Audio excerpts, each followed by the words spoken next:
என்னை ஆட்கொண்டவரும் நான் சேவிக்கிறவருமான ஆண்டவராகிய இயேசு கிறிஸ்துவின் நாமத்தினாலே அன்பினல் வாழ்த்துக்கள்.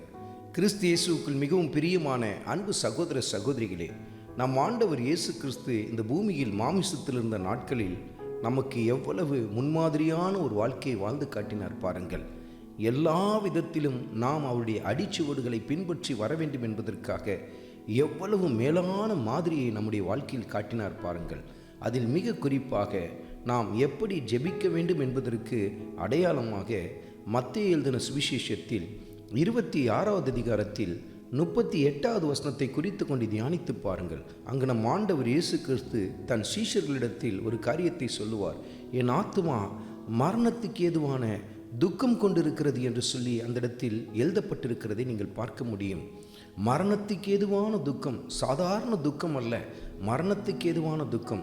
சாதாரணமாய் நாம் இப்படிப்பட்ட துக்கங்கள் வழியாய் கடந்து போகும் பொழுது, பல நெருக்கங்கள் பிரச்சனைகள் வழியாய் கடந்து போகும் பொழுது எவ்வளவு அதிகமாய் சோர்ந்து போகிறோம் அல்லவா? சில பேர் பாருங்கள், மிக நன்றாய் ஜெபித்து கொண்டிருப்பார்கள். ஆனால் ஏதாவது ஒரு பிரச்சனை அல்லது துக்ககரமான சில காரியங்கள் நடைபெறும் என்று சொன்னால் உடன்தானே அவங்களுடைய ஜெப வாழ்க்கை மங்கி போய்விடும், ஆவிக்குரிய வாழ்க்கை தளர்ந்து போய்விடும். வேதத்தை வாசித்து பல நாட்கள் ஆனது, பல மாதங்கள் ஆனது. ஏன் சில பேருக்குள் அந்த ஒரு பிரச்சனை நடந்தது, இந்த ஒரு துக்கமான ஒரு நிகழ்ச்சி நடந்தது, அதோடு நான் வேதத்தை படிக்கிறதே விட்டுட்டேன் என்றெல்லாம் சொல்லுவதை நம்ம பார்க்க முடியும். எல்லா விதத்திலும் ஆவிக்குரிய வாழ்க்கை அவர்களுக்குள் மங்கி போயிருக்கிறது. ஏன் சில பேருடைய வாழ்க்கையிலே மரித்து போன நிலையில் இருக்கிறதை கூட நாம் பார்க்க முடியும். இந்த இடத்தில் ஆண்டவர் இயேசு கிறிஸ்து சொல்லுகிறார், என் ஆத்துமா மரணத்துக்கு எதுவாய் துக்கம் கொண்டிருக்கிறது என்று சொன்னார். ஆனால் சோர்ந்து போய் விட்டாரா? நமக்கு எவ்வளவு அருமையான ஒரு மாதிரியை காட்டினார் பாருங்கள். வசனத்தை குறித்து கொண்டு தியானித்து பாருங்கள். லூக்கா எழுதின சுவிசேஷத்தில் 22வது அதிகாரத்தில் 44வது வசனத்தை குறித்து கொண்டு தியானித்து பாருங்கள். அவர் அதிக ஊக்கத்தோடு கூட ஜெபம் பண்ணினார் என்று சொல்லி எழுதப்பட்டிருக்கிறதை நீங்கள் பார்க்க முடியும்.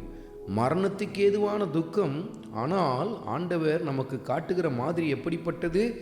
நீயும் துக்கத்தின் மத்தியிலே இப்படிதான் ஊக்கமாய் ஜெபிக்க வேண்டும் என்று சொல்லி நல் மாதிரியை நமக்கு காட்டினார் பாருங்கள். இப்படிதான் நாமும் நம்முடைய வாழ்க்கையிலே தளர்ந்து போன சமயத்தில், சோர்ந்து போன சமயத்தில் ஊக்கமாய் ஆண்டுடைய சமூகத்தை நோக்கி பார்க்க வேண்டும்.